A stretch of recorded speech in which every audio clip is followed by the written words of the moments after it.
তো আমি আমার ঘটনা বলি। আমার দেওঘরের টিকিট, যাওয়ার টিকিট, ঠাকুরের দয়ায় যে কি হয়, দেওঘরে যাওয়ার টিকিট আমার 2 মাস আগে থেকে কাটা। আমি কোনোদিনই লজ ছাড়া মানে ঠাকুরের কোথাও, মানে কোনো জায়গায়, মনমনি ধাম হোক কোথাও, কোনোদিনই থাকিনি। তো এবার ছেলেকে বললাম, বাবা, আহ, এতে আহ দেওঘরে ফোন করে একটা ঘর বুক করো বা কিছু করো। এভাবেই আমরা মানে এবারে গিয়ে আমরা দেখবো যে কিরকম অবস্থা, কিরকম ভাবে থাকতে দেয়। আমরা কোনোদিন তো যাইনি। তো ছেলেও বুক করে দিয়েছে। তারপরেই শুনলাম যে আচার্যদেব নেই। আর ছেলেরও মেসেজ চলে এসেছে যে মনমোহনী ধামে আমাদের একটা রুম দেওয়া হয়েছে। ভালো কথা। তখন আমরা যাব কি যাব না ভাবছি। তো এদিকে রুমটাও পেয়েছি, মনটাও ভালো লাগছে। দিয়ে তখন আমি তরুণদাকে ফোন করলাম, আমি, দাদা এখন কি করব? না, টিকিট যখন কাটা হয়ে গেছে, চলে আসুন, চলে আসুন, আর আসলে আমার সঙ্গে দেখা করবেন। দিয়ে আমি কি করলাম, হ্যাঁ, টিকিট তো সবই, টিকিট কাটা হয়ে গেছে যখন আমরা গেলাম। আমি কাল সকালবেলা প্রার্থনায় গেছি। প্রার্থনা করতে গিয়েই প্রার্থনার পরে আমি তরুণদার সঙ্গে কথা বলছি, দেখা করেছি। দিয়ে তারপর বলছে যে, আমি যে, দাদা আচার্যদেব কি আসবেন না? কিছু নিবেদন ছিল। বলছে, কি নিবেদন, আমাকে কি বলা যায়? আমি বললাম, হ্যাঁ দাদা, বলা যায় নিশ্চয়ই। ওই ছেলের ব্যাপারে, ছেলে কি করবে, বিএসসি পরে এমএসসি করবে না কি করবে, এটা একটু নিবেদন ছিল। তো বললো, হ্যাঁ, এমএসসিটা আগে এখানে যেখানে কাজ করছে করুক, আর তাই এমএসসি চেষ্টা করুক। ওটা আচার্যদেবও আগে বলেছিলেন, অরবিন্দবাবু বলেছেন এমএসসি করার কথা। তো ওটা করুক। আমি বললাম, দাদা আমার একটু হাঁটু কোমরের ভীষণ সমস্যা, আমি এটা কি করব? আমি অনেক দাদারা আমাকে বলছে আয়ুর্বেদিক ওষুধ খেতে। আম, তো আমি আয়ুর্বেদিক ওষুধ খাবো না আমি আম, ডাক্তার দেখাবো, আমি সেটা বুঝতে পারছি না কিছু। কারণ কিছুদিন আগে যে অমরধামে যখন আচার্য অবিন দাদা এসেছিল, তো আমার ছেলে গিয়ে যেই বলেছে আচ্ছা অবিন দাদাকে যে মায়ের একটু হাঁটুর যন্ত্রণা হয়, পায়ে যন্ত্রণা হয়, তখনই বলছে, তোর মা কি জেল নিয়েছে? তখন বলছে, না জেল নেয়নি না। তখন বলছে যে, তোর মাকে জেলটা নিয়ে নিতে বল। হ্যাঁ। তো আমি না আর গুরুত্ব দেইনি, কারণ আমার ছেলে বললো যে জেল এক একটা পায়ে ভর্তি মানে ওদের হসপিটালে ফর্টিসে দেয় 25,000 টাকা করে নেয়। দুটো হাঁটুতে 50,000 টাকা, প্লাস থাকা টাকা সবকিছু নিলে আহ অনেকটাই টাকা, মানে প্রায় 1 লাখ টাকার মতন খরচ। তো আমি আর অত গুরুত্ব দেইনি, আমি যা হচ্ছে হচ্ছে হোক, আমি হাঁটু নিয়ে কোনো সময় করি না। তো কষ্ট তো পাচ্ছি। তারপরে আমি কালকে যখন তরুণদাকে বললাম, তখন তরুণদা বলছে, আচ্ছা, কৃতিদা আছে, কৃতি আছে, ওর কাছে একটু দেখিয়ে নিন না। তখন আগে যান, আগে নামটা লিখিয়ে দিই যান। তখন আমরা গেলাম নাম লেখাতে, তখন বলছে যে নাম লেখাতে আপনারা 9টার সময় আসুন, নাম লেখানো হবে 9টার সময়। তো আমরা কি করলাম, 9টার সময় যাওয়ার আগে আমি 8:30টায় ঢুকে গেছি। ঢুকে যেতেই তখন বলছে, কৃতিদা একজনকে জেল পড়াচ্ছেন, উনি চলে এসছেন।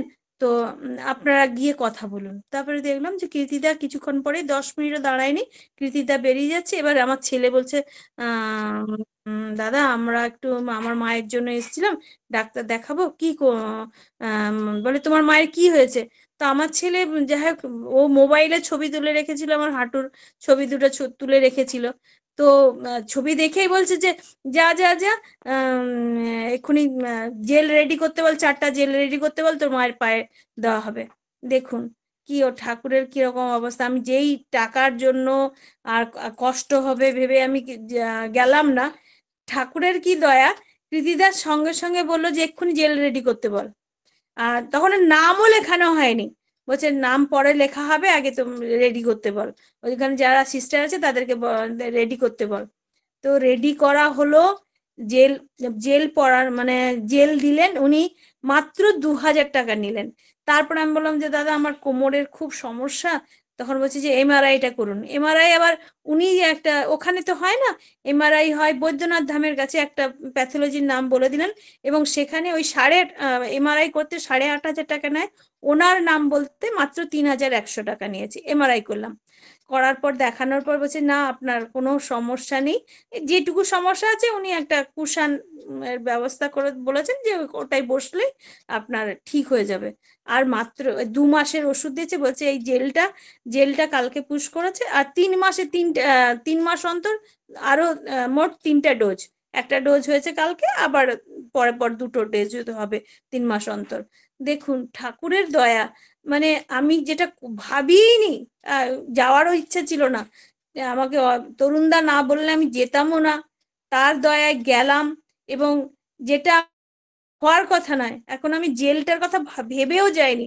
সেখানে মাত্র 2,000 টাকা, কৃতিদা মাত্র 2,000 টাকা নিয়েছে। এই 2,000 টাকার বিনিময়ে আমার 1,00,000 টাকা তো গেলই, এবং মানে বেঁচেও তো গেল, এবং আমি যেটা ভয় পাচ্ছিলাম সব দিক দিয়ে মোটামুটি তার দয়ায় হয়ে গেছে। জেলটা কালকে নিয়ে নিয়েছি, এটা হচ্ছে তার দয়া। মানে তাকে সবাই বলছে, আমার বোন বলছে, দিদি তুই সবার জন্য নাম করিস তো, তোর জন্য ভগবান ভেবেছে। হয়তো তাই, মানে তারই দয়ায় কালকে, মানে তিনি ভেবে রেখেছেন, আমি তো কিছু ভাবিনি। তিনি না হলে আমি কেন দেওঘর যাব? আর মনমোহিনী ধামের সুন্দর একটা রুম, সেখানে মানে একবারে হোটেলের মতন, মানে কম্বল থেকে আরম্ভ করে বালিশ থেকে আরম্ভ করে সবকিছু, মানে খুব সুন্দর ব্যবস্থা।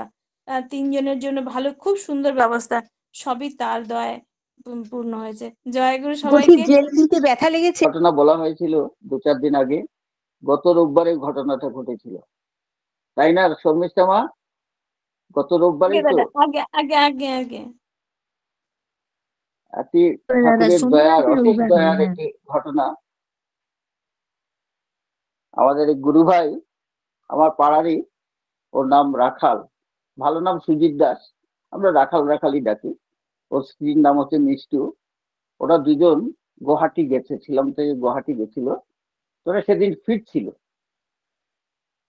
তো যখন গুয়াহাটি থেকে রওনা দিয়েছে তখনই আমার সঙ্গে কথা হয়েছে ফোনে। ওরা বলছে আমরা রওনা দিয়েছি। এদিকে আমাদের আরেক গুরু ভাই, উনি পুলিশের রিটায়ার্ড এসপি, উনি এসছেন আমার বাড়িতে। উনি আমার বাড়িতে এসছেন ওই আজকে যেখানে উৎসবে গেছিলাম, সেই উৎসবের অর্ঘ সংগ্রহের জন্য ওখানকার 2জন কর্মীকে নিয়ে আমার বাড়িতে এসছেন। তা আমি জিজ্ঞেস করছি কোথায় কোথায় গেলেন আর কোথায় যাওয়া যায় আমি বলে দিচ্ছি। এই বলতে বলতে বললেন যে আমরা এখন রাখালের বাড়িতে যাবো। আমি বললাম রাখাল তো নেই, ও তো গুয়াহাটি গেছে।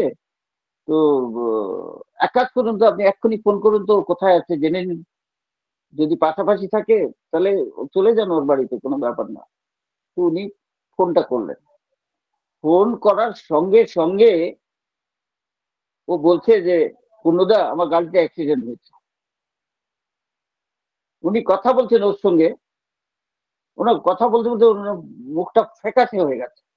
আমি তখন বুঝতে পেরেছি যে কিছু একটা ঘটেছে। আমি জিজ্ঞেস করলাম কি হয়েছে। উনি বললেন যে রাখাল গাড়ি অ্যাক্সিডেন্ট হয়েছে। আমি সর্বনাশ, হে ঠাকুর রক্ষা করো। আর আমি ছো মেরে মোবাইলটা নিয়ে ওকে বললাম যে রাখাল চিন্তা করিস না, তুই নাম করে যা, ঠাকুর আছেন মাথায়, কিচ্ছু হবে না, কিচ্ছু হবে না, তুই চিন্তাই করিস না। আর ও কি করেছে, ও ওই মুহূর্তে যখনই অ্যাক্সিডেন্টটা হওয়ার সঙ্গে সঙ্গে ওখানে যারা পাবলিক ছিল সবাই ঘিরে ফেলেছে গাড়িটাকে। মানে মারামারি হাতাহাতি শুরু হবে, শুধু পুলিশও এসে গেছে। পুলিশ এসে ওদেরকে দোষ দিচ্ছে, তোমরা ওভার স্পিডে গাড়ি চালিয়েছো, এই সেই। হ্যাঁ।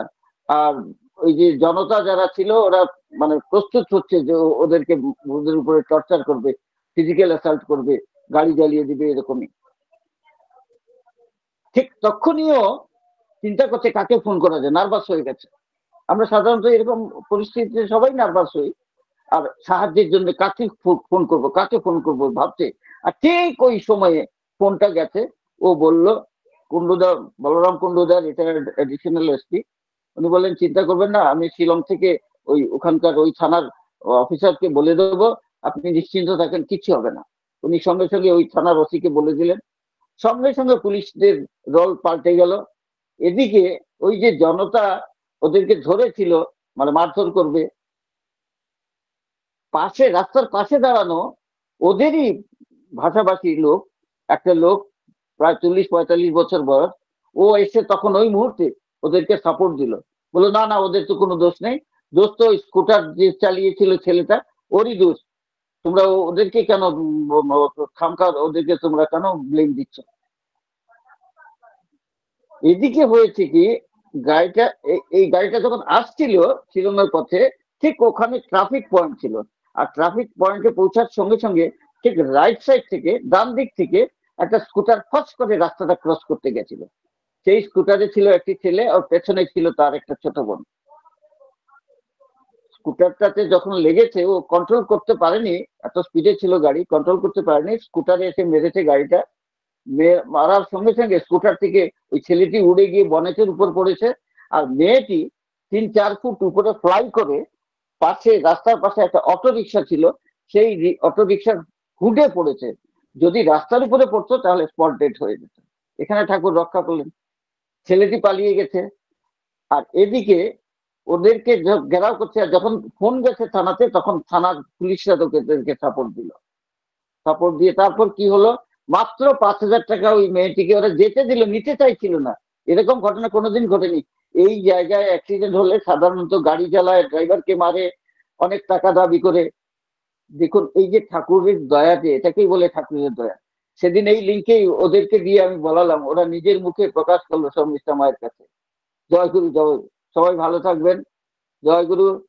আগে হ্যাঁ, রসগোল্লার তরকারি তো পুজনীয় বিঙ্কিদা ঢুকেছেন রান্না করে, ঢুকে বলছেন মানিকদা আজকের আইটেম কি? আমি বললাম আগে এই হচ্ছে।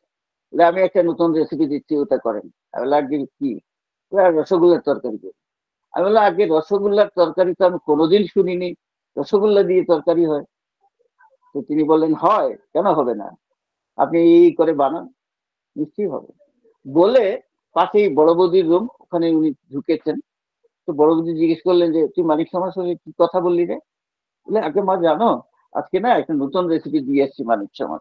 বলে কি? বলে রসগোল্লার তরকারি। বলে সর্বনাশ করেছি, তুই শিগগির একটা মেয়েকে পাঠালেন, ভাই যাকে গিয়ে বল মানিক সমাজে এইসব ফেলে দিতে। তোর বাবা যদি জানতে পারেন তাহলে ওর হাতে জলও খাবেন না, তোর বাবা রসগোল্লার ছোঁয়াও খান না, শুধু ওদের দাদা রসগোল্লা খেতেন না। যাই হোক, ফেলতে হয়নি। ওখানে উপস্থিত যারা গুরু ভাইরা ছিল সবাই লুকে টুকে সেই রসগোল্লার চপগুলো খেয়ে নিয়েছে। আর গ্রেভি বানানোর জন্য আমি মশলা রেডি করেছিলাম, সেই মশলা অন্য কাজে লেগেছে। তো রসগোল্লার তরকারিটা বিঙ্কিটা বললেন, একটা হাঁড়িতে রসগোল্লাগুলো প্রথমে স্কুইজ করে রসগোল্লা থেকে শিরাগুলো বের করে দিতে হবে। তারপর একটা হাঁড়িতে গরম জল করে ওতে কিছু নুন দিয়ে রসগোল্লা গুলোকে একটুখানি করে রাখতে হবে। তারপর ওটাকে আবার স্কুইজ করে ও ছেড়ে নিতে হবে, তাহলে সুগার নীল হয়ে যাবে, মিষ্টি থাকবে না, শুধু ছানার গোল্লা হয়ে যাবে। তারপর বেসন মোটা করে বেসন মেখে ওতে এভারেস্ট কাশ্মীরি লাল দিয়ে, হিং দিয়ে, এসব দিয়ে খুব ভালো করে ফেটে মোটা মতো করে ডিপ ফ্রাই করে এগুলো চপের মতো করে ভেজে তুলে রাখতে হবে। আর গ্রেভি বানিয়ে গ্রেভিতে ছেড়ে দিতে হবে। আমি বানিয়েছিলাম, এরপরে একদিন ভালোই হয়েছিল। জয় গুরু দাদা, জয় গুরু।